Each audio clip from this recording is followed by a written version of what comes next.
Hi, Stephanie. Before we get started, I just wanted to go over a couple things just so we both know that where we stand when there's to do with confidentiality.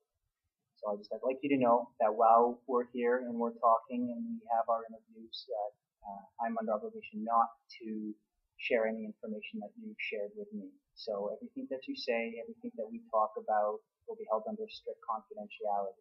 Okay. However, if something were to arise where you inform me that somebody may get hurt or that you may hurt yourself if you tell me that you have a thought of committing suicide, or if you've given me information in which a child has been harmed, I do have a duty to report that, just so that you know. Okay. Okay? All right. So I'm glad that you came. It's really hard for people to come and talk about things that are going on in their life with somebody who's a stranger. So I want to commend you. That it takes a lot of strength to do that. And what did bring you here today? What would you like to talk about? My mom suggested I should come, so I'm just doing it because she said to. Okay. And did she give any context as to why she wanted you to come here? I just noticed a bit of a difference in me. I guess like I haven't been sleeping that well, and I don't know. I've been really involved with school, and I just haven't been feeling it lately. Okay. So what I'm hearing is you're just feeling a little down, but it's not like anything you're really concerned about. Yeah, I don't know. I think she's overreacting, but I don't know. I'm just doing it to make her shut up about it, I guess. How is the relationship between you and your mom generally? Um, it's it's good. I mean, it's like any mother-daughter relationship. I think we've got our ups and downs, but I mean, it's just me, her, and my sister. So Right. I think we're close at the end of the day, at least. Yeah, you have a good relationship with your sister. Yeah, I mean, we fight and bicker, but you know, we have each other's backs, I guess. Yeah, that's good. Anything else really? So is it just the school that your mom's worried about, or? Yeah, she yeah, I mean, she's been worried just because I've been, I guess, more distant, but yeah, I don't think it's a big deal. I think I just, have a lot going on, and um, I mean, I got into university a few weeks ago, so I guess maybe I'm not paying as much attention to school now that Right. I know I'm in. Maybe that has something to do with it. So you're feeling like since you got into university, you're already at that next step, so you're already moving on. Yeah, maybe Yeah. kind of. And then I'm also trying to pick between schools, so I think that's kind of maybe making me a little distracted. Could you expand on that? Yeah, I got into a few programs.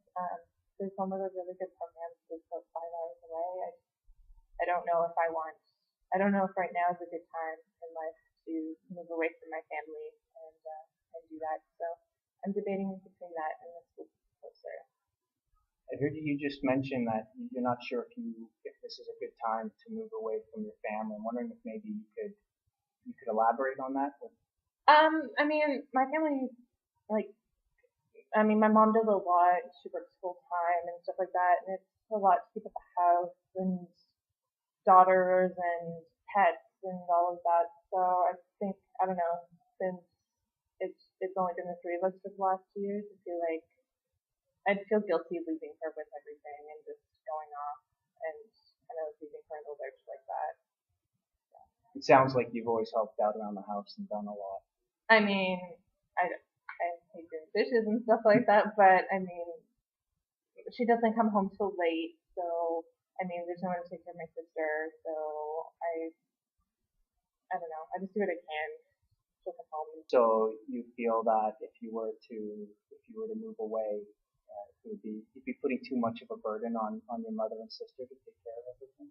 Yeah, my mom's had enough stuff happen to her. I think she kind of depends on me a bit, and it's not a bad thing. It's not too much or anything. I don't want to leave her and go off and just do my own thing and, kind of abandon her and my sister just because of, my school wants, which could change any time. Like who knows? I could want something totally different. Like it just seems frivolous to just leave. But I don't know.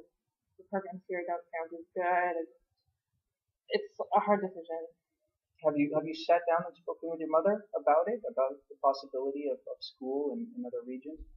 She knows that I got into everywhere. I tell her everything, and I mean, she was the one that showed me the big envelope and to all the places when I got in and stuff. So, and she tells me it's my own choice. She is really supportive, but I think she's putting on a face just to, support me, and I don't know if that's enough. So it sounds to me from what you're saying that your family really cares about each other. The three of you, your sister and your mom, you all take care to think about the others before you make decisions. And I think that's a really strong attitude to have with each other. It seems like you have a lot of strength within your family, and you all seem like you're very well bonded and caring about one another. With that, I would like to say that you do, at certain points in time, have to concentrate on yourself too, and think about what is best for you. So I was wondering if maybe we can explore your thoughts around going away from school as opposed to going somewhere local where, as you said, you might not get the course that you wanted to. Is there a big contrast between the two? Is it? I think, there's not a huge difference between the courses. One, the program that's farther away is, a little more renowned. I guess there is an appeal of going to a new place and meeting new people and kind of living a life on my own. I kind of feel guilty for wanting that even, because that has nothing to do with the academics. It has to do with my own self-wants. So maybe, staying local and just focusing on the academics and kind of using that as what I take from university versus that whole social experience part. Maybe that's a better route. And I'm sure I'll meet people here too. So I don't know. I'm just really torn. Maybe that could be something that you could look at too, and maybe that's something you could do on your time away from the interview until the next time that we meet. Is maybe you could write out a list, write out all the pros of you going away to college, all the pros of you staying local for college, and then write the cons of both of those as well. Maybe that could help you figure out how important it is to you, and we could revisit that later. Would that sound like something that you would be interested in doing? Yeah, I can work on that. One other thing that you had mentioned earlier on in the interview that I just wanted to touch base on was that you're having some trouble sleeping. Is that correct? Yeah, I kind of get up a few times in the night and I'll watch TV or I'll go get some water, and I'm definitely not sleeping as much as I used to. And you feel that this is because of? Yeah, I've never been a good sleeper, but this probably has impacted it for sure. Okay. There's a lot of evidence showing that a lot of mindfulness techniques have a lot of positive. What's that? Mindfulness is just knowing, being very aware of where you are in the present, putting yourself into a state of mind, a peaceful state of mind, so that you're more aware of what's going on around you right now, not thinking about things that stress you out, not thinking about what you're going to do tomorrow or things that may have happened, but just staying in the present and being calm. That people do this a number of ways: meditation, deep breathing exercises. Would that be something you might be interested in as well? Yeah, I don't know how it's going to clear my head, but I guess I could try. The way I look at it is if you are having some difficulty sleeping because things are having a bit of an impact on you and you're having some restless nights, it could be worth a shot. So there's a lot of different breathing techniques and different mindfulness techniques that you could even find and just Google on the internet if you are interested in that. But there was another thing I wanted to mention to you too. You had mentioned that you watch TV when you're in bed a lot, and that can impact your sleeping as well.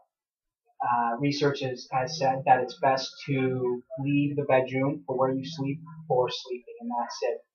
So maybe you could try not watching so much TV later on at night, and if you do find that you have trouble sleeping, maybe get out of bed, go to another part of the house, read something boring so it doesn't excite you, or something that you don't find too interesting, and then after 20 minutes, try to go back to sleep again. That can be something that you try as well. Okay. So we're coming to a close here, and I just wanted to let you know that we do only have 2 more sessions together. It was only allotted for 3 sessions. So next time you come in, we'll go over the list if you've written out some pros and cons of finding what school and what location you'd like to go to, and we could maybe explore that a little bit. And let me know too if you've tried any of those mindfulness techniques. Hopefully they'll help you out. Okay, you're welcome.